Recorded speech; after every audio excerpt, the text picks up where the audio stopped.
cooperation and imagination. That is what brings about realization. Out of the darkness into the light. I'm a timber, not out of sight. Looking for direction to get where we want to be.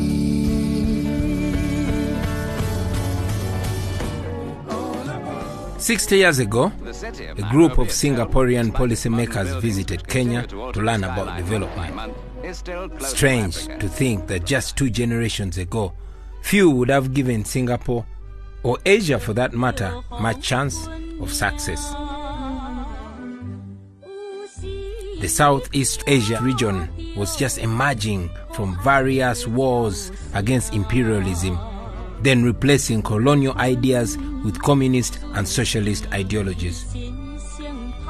At this point, in the middle of the last century, Asian countries were on average much poorer than their African counterparts. But then, something remarkable happened. Here, illustrated by the famous statistician Hans Rowling. In my lifetime, former colonies gained independence, and then finally they started to get healthier and healthier and healthier. And in the 1970s, then countries in Asia and Latin America started to catch up with the Western countries. They became the emerging economies. Some in Africa follows. Some Africans were stuck in civil war and others hit by HIV. And so, today Asia is the site of the largest upliftment of people out of poverty ever seen. Whereas the average African's share of the global per capita income has halved to 15% in the last 60 years, this has increased threefold in Southeast Asia to rival the global average. In some countries like Singapore, the wealth is 5 times the global average, a remarkable turnaround from a situation that looked hopeless in 1965. Our quest is simple: to find out in the next 25 minutes how Asia did it, and if and how can Africa do the same. These questions are asked in the book completed recently by Africa's Braintrust Foundation, a book which is authored by an unusual team of politicians in the form of President Olusegun Obasanjo and former Prime Minister Haile Mariam Desalegn, and policy analyst Emily Van der Merwe and Dr. Greg Mills.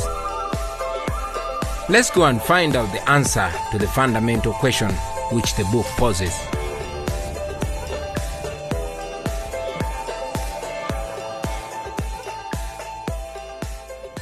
China is today perhaps the most notable face for Africans of the scale and reach of Asia's development. The presence of Chinese goods and Chinese stores like the one behind me is a common one in Africa, north, south, east and west.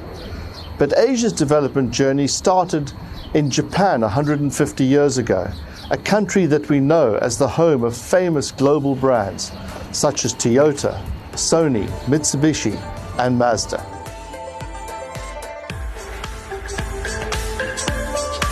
It was not always that way.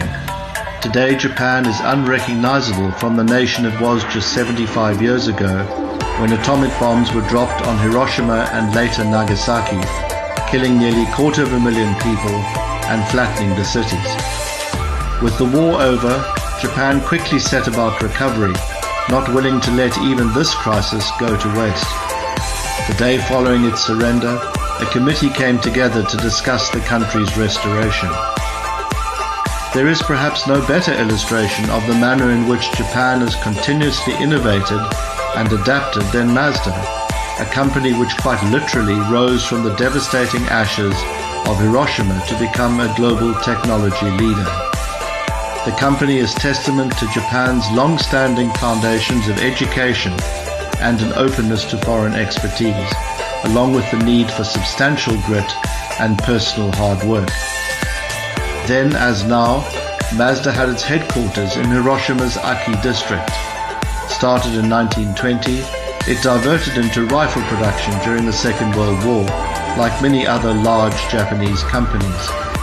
Its founder, Jujiro Matsuda, celebrated his 70th birthday on the 6th of August 1945, the day the atomic bomb was dropped on the city. Despite losing many workers in the devastation, Mazda restarted production just 4 months later, living up to what Matsuda saw as Mazda's oath, contributing to the world through manufacturing. Mazda is now the 15th largest car maker globally, producing 1.6 million vehicles in 2019. Like other Japanese car manufacturers, it has lent heavily on foreign ideas, famously in the case of Mazda, attracted to the German Wankel rotary engine design. Unusually, however, Mazda has accommodated also foreign partners, not only in technology sharing, but in management.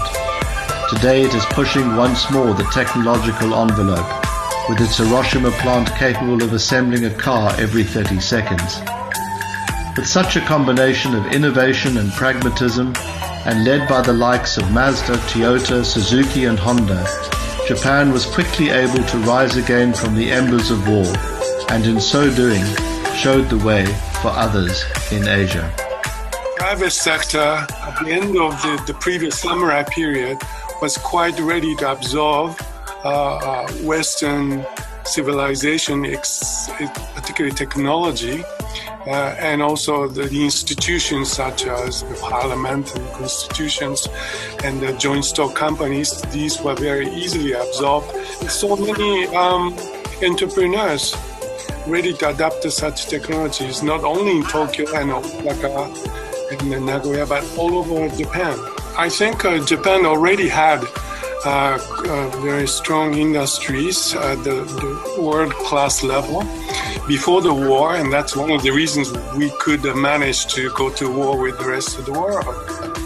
These were the stories of the relatively big companies which were supplying military goods during the wartime, but easily converting their products to commercial uses. Japan's rapid recovery after 1945 provided a clear example of what was possible to other Asian countries. Close neighbors like Korea and Taiwan could now watch, learn and adapt, 3 key words that would come to define the Asian experience. Taiwan is a key player in one of the world's favorite products today, the iPhone. The Apple iPhone, as is well documented, made up of components that are sourced mostly from China, South Korea and Japan. This is captured by the words designed in California, assembled in China, printed in very tiny letters at the back of each iPhone. But what is less known is that Taiwanese firms are the world's leaders in the manufacture of parts for the piece of technology that has quite remarkably changed the world and the way in which we relate to each other. Local high-tech companies collectively and overwhelmingly share of the supply chain for the world's most aspirational phone. This is a story of Taiwan, the subcontractor nation powered by high-tech and facilitated by an environment friendly to investors and R&D, and focus on turning out a skilled game-changing population. There are over 1.4 million SMEs in Taiwan. Taiwanese businesses benefit from direct government support measures including patent development, industrial parks, trade assistance. This support enables growth and creates success stories like the PC manufacturer Acer, who have gone on to be one of the biggest businesses in the world. But Taiwan didn't always start this way. Taiwan's economic transition is one they prefer not to talk of as a miracle. Many put their economic success down to a combination of simple factors: hard work, investing in education, improving skills, a trait of saving rather than spending, and more efficient application of limited resources through often family-run SMEs. Here in Kampala, the narrative is different. Every day, highly energized young people with business ideas are not getting the government support they need to grow.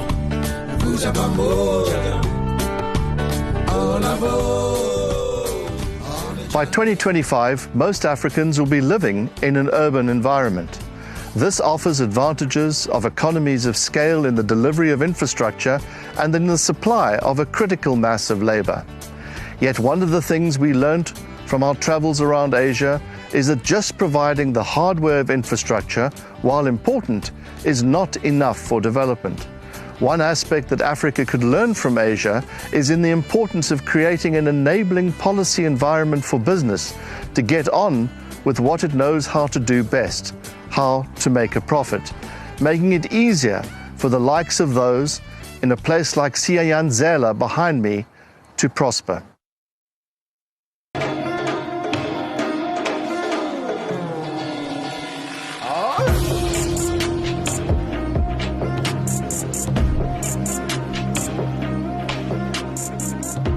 There could not be a better example of the contrast between old and new Asia than in our next country, Korea.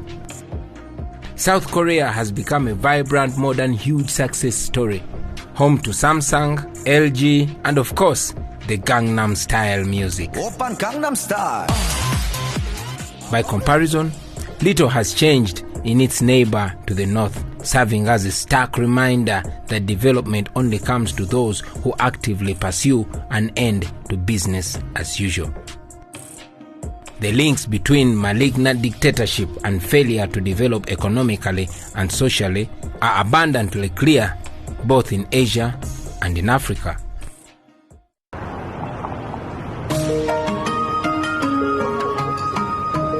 Of all of the Asian success stories, perhaps Singapore's turnaround is the most impressive.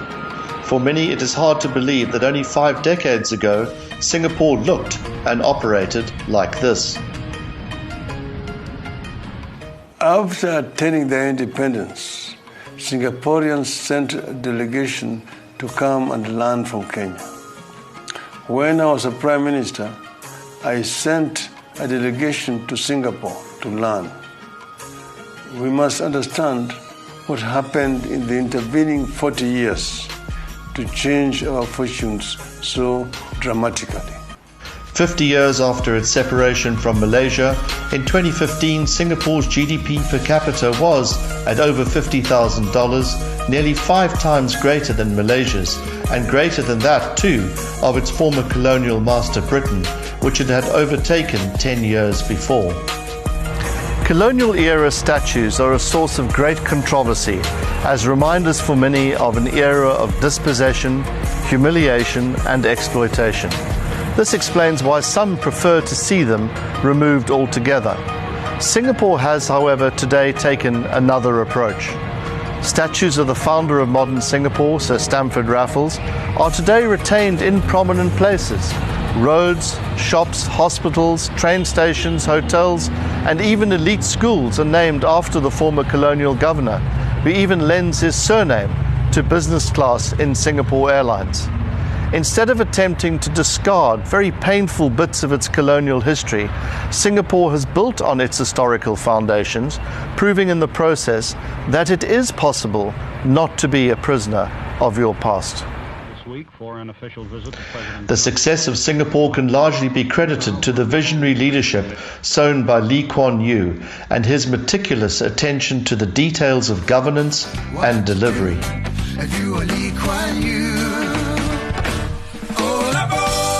What Lee Kuan Yew teaches us is the power of example. Like so many others in Asia, I guess you could say Asia is full of good examples of good examples. And that's what Africa needs too. What Lee Kuan Yew did for Asia, as for Singapore, is to show that it's possible to be a strong leader, but to make real change for people and in people's lives. The lessons of Lee Kuan Yew are widely transferable to an African context, and as former Nigerian president and co-author knows only too well. We were invited at my instigation by Lee Kuan Yew in 1993. And I went with about 40 up-and-coming African leaders. And for 2 days, Lee Kuan Yew and most of the people who have worked with him spent time with us, telling us how they did things and what worked, what did not work. My African brothers and sisters were anxious to get the magic. And on the third day, they wanted Lee Kuan Yew to just give us, look, this is what you do, one thing, and you get it right. And Lee Kuan Yew came up and said, there's no magic. We did a few things right, and we kept doing them right, widening and deepening them all the time. If leadership is vision, then Joe Stadwell believes that the tools to execute that vision are made up of 3 golden threads: agriculture, manufacturing, and finance. Well, I think there are 2 obvious basic policy strategies that unify the Asian experience. And the first one is that Asian governments recognized a simple and in some ways obvious but often ignored fact that the vast majority of people in poor countries live in the countryside, and therefore the prioritization of agriculture was the place to begin with policy. East Asia divides obviously into land reform countries and non-land reform countries, but whether land reform occurred or it didn't, governments almost universally focused a lot of resources on the agricultural sector and in all the different ways that you need to focus, not just on extension or provision of subsidy for fertilizer, but also in terms of rural infrastructure to support the creation of markets and so on and so forth. The First Lady is only there as a helpmate and someone who is supportive to whatever. One of the most telling lessons from the Asian development story is that countries that have failed to emulate the success of the likes of Japan, South Korea, and Singapore are those where political corruption and weak institutions are still prevalent. Political corruption is something we are only too aware of here in Africa and the impact it has on society. But in Asia, even when there have been a high-profile corruption scandal, the strength of institutions has always prevailed. Nowhere has this been more evident than in Vietnam.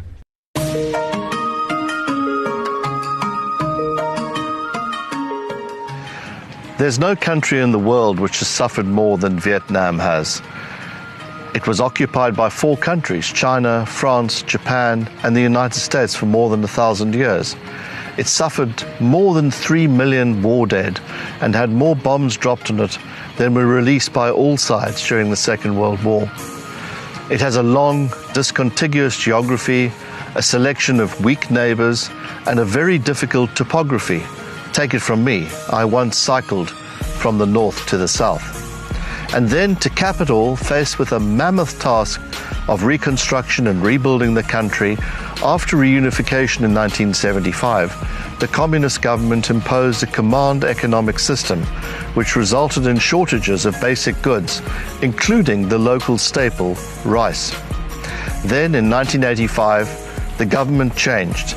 It reformed through its doi moi policies or renovation, letting the market essentially into the economy.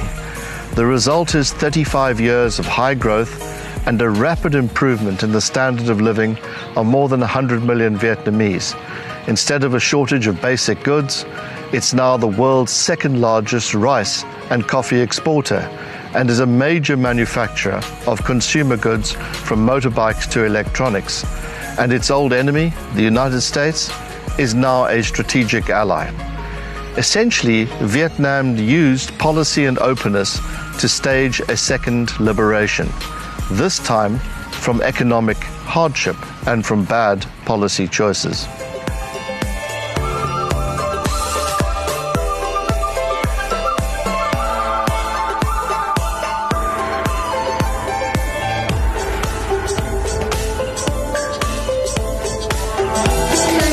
said about China, which transformed itself from an insular country to the global economic powerhouse that it is today.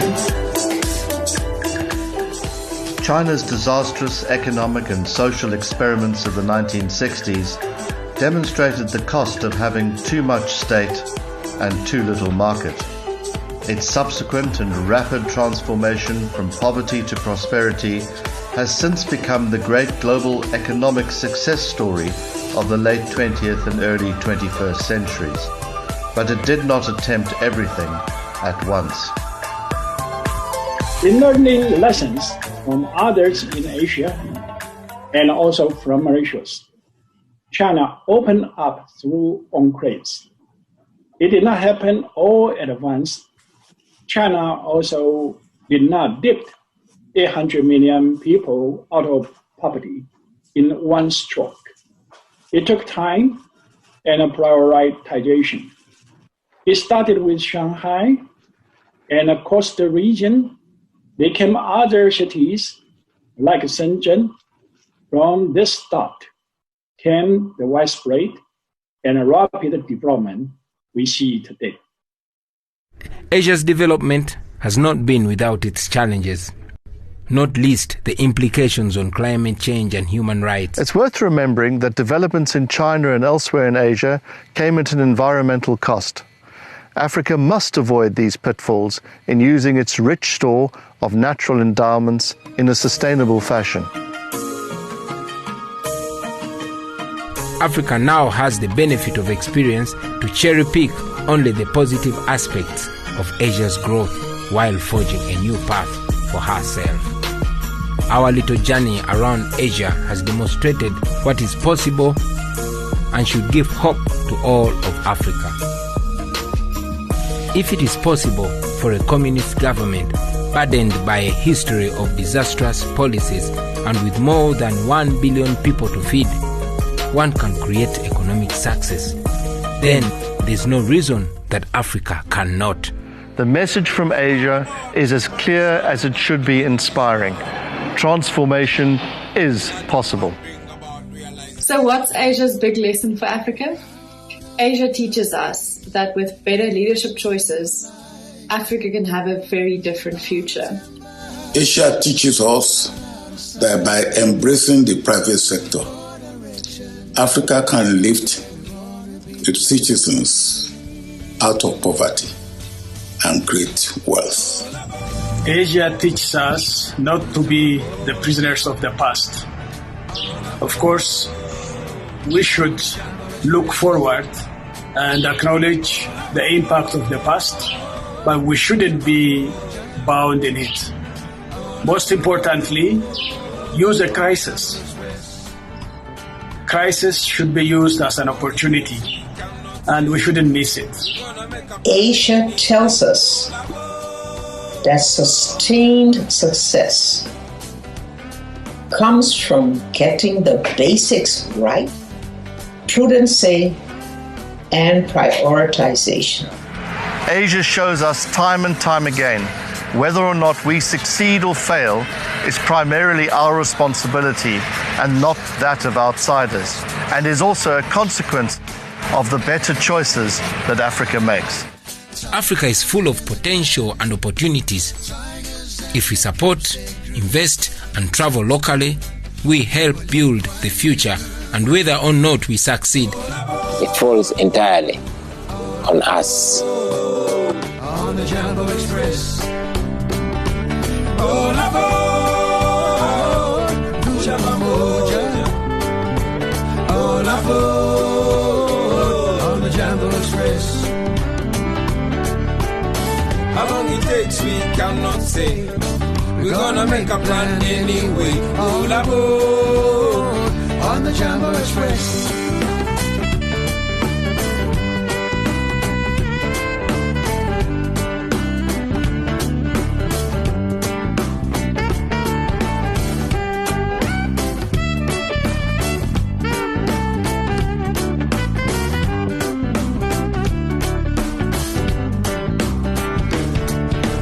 Prisoners of the past won't make it last. Culture and hope and no place to go. Turning on the track, never turning back. Leaders on the toes, yo. We need no superheroes. All aboard, Vuja Bamboja. All aboard, on the Jungle Express. All aboard, Vuja Bamboja. All aboard, on the Jungle Express. How long it takes we cannot say. We're gonna make a plan anyway. All aboard, on the Jungle Express. Oh yeah, on the Jungle Express. Oh yeah, yeah, on the Jungle Express.